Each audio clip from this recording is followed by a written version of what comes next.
Teori motivasi. Kenalkan, nama saya Brigita Teresa Prekansil, NIM 2405011, jurusan Teknologi Informatika, Program Studi Sistem Informasi. Yang pertama, relevansi motivasi dalam organisasi. Relevansi motivasi dalam organisasi sangat penting untuk mencapai tujuan organisasi dan meningkatkan kinerja individu. Motivasi berperan sebagai faktor pendorong yang menggerakkan individu untuk berperilaku dengan cara yang sesuai dengan tujuan organisasi. Secara keseluruhan, motivasi adalah salah satu pilar utama yang mendukung keberhasilan jangka panjang organisasi. Organisasi yang mampu menciptakan lingkungan yang memotivasi karyawan cenderung lebih sukses dalam menghadapi tantangan dan meraih kesuksesan. Selanjutnya, apa itu motivasi? Istilah motivasi atau motivation berasal dari bahasa Latin, yakni movere, yang berarti menggerakkan atau to move. Motivasi pada dasarnya merupakan kebutuhan internal yang tak terpuaskan sehingga menciptakan tegangan-tegangan yang merangsang dorongan-dorongan dari dalam diri individu. Pentingnya motivasi dalam organisasi. Motivasi memegang peranan yang sangat penting dalam sebuah organisasi.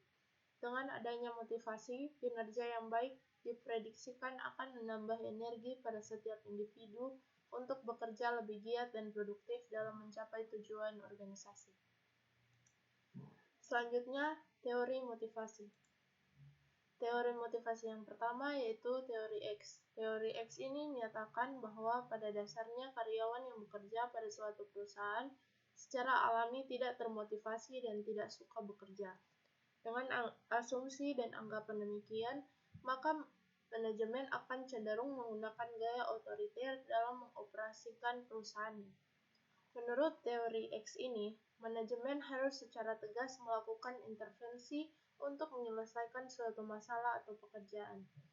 Gaya manajemen ini menyimpulkan bahwa pekerja pada dasarnya tidak suka bekerja, perlu diawasi, dipaksa, diperingatkan untuk mengerjakan pekerjaannya, membutuhkan pengarahan dalam melaksanakan tugasnya, tidak menginginkan adanya tanggung jawab, dan tugas yang diberikan harus diawasi setiap langkah pengerjaannya.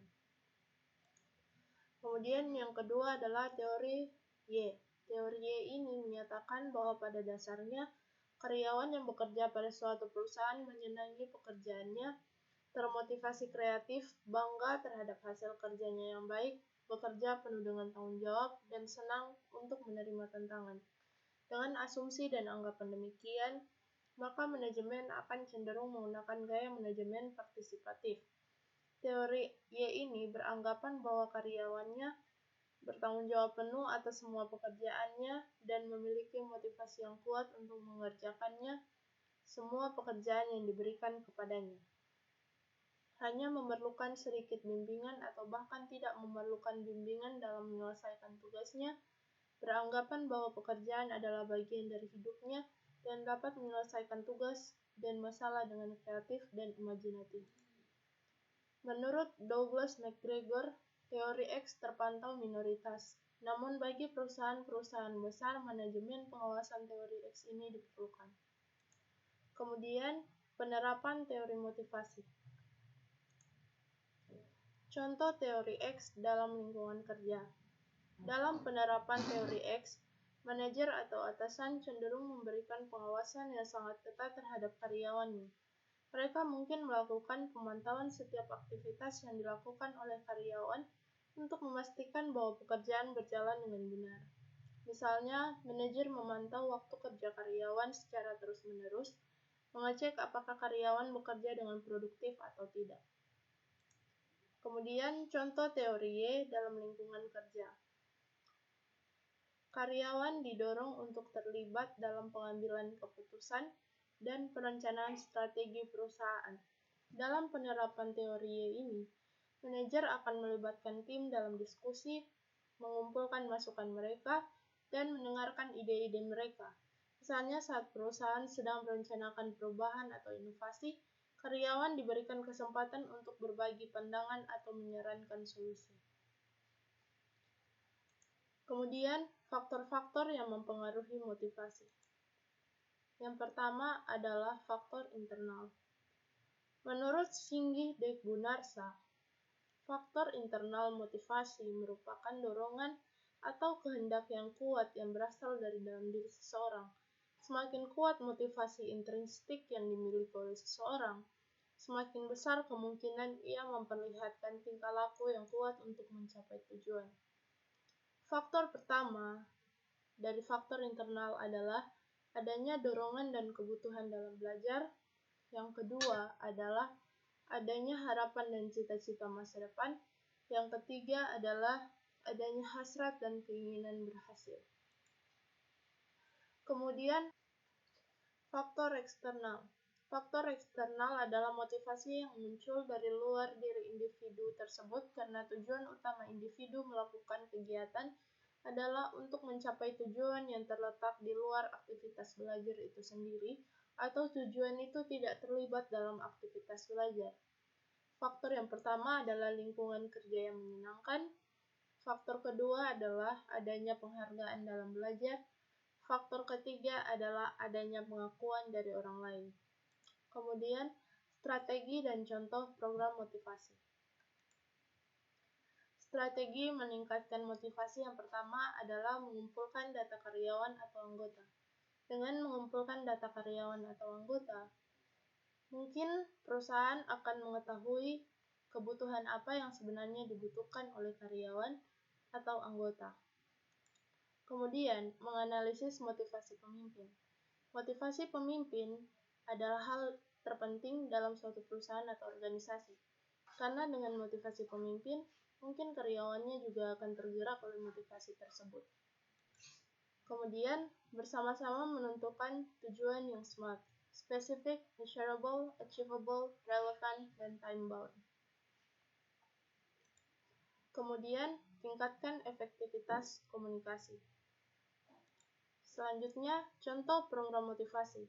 Contoh yang pertama adalah perusahaan Hewlett Packard atau HP.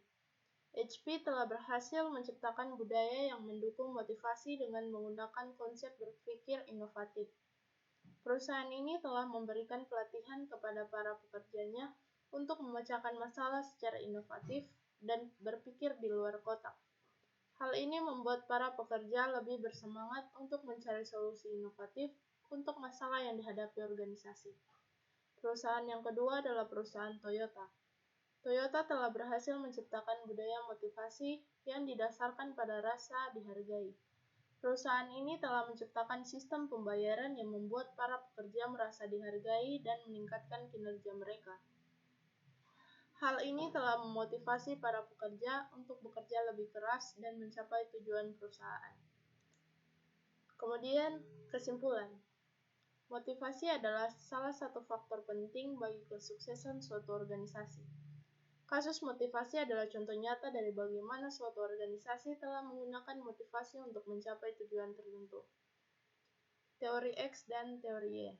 Teori X berfokus pada kontrol yang ketat dan memperlakukan karyawan sebagai sumber daya yang harus diawasi. Sementara teori Y lebih menekankan pada pemberdayaan dan pengembangan karyawan serta mempercayakan mereka untuk bertanggung jawab atas pekerjaan mereka. Organisasi yang menerapkan teori Y cenderung lebih sukses dalam membangun budaya kerja yang produktif dan inovatif. Karena mereka mendorong karyawan untuk berpartisipasi aktif dalam pengambilan keputusan dan memiliki otonomi dalam pekerjaan mereka. Kemudian, rekomendasi. Rekomendasi yang pertama adalah memberikan tujuan yang jelas dan bermakna.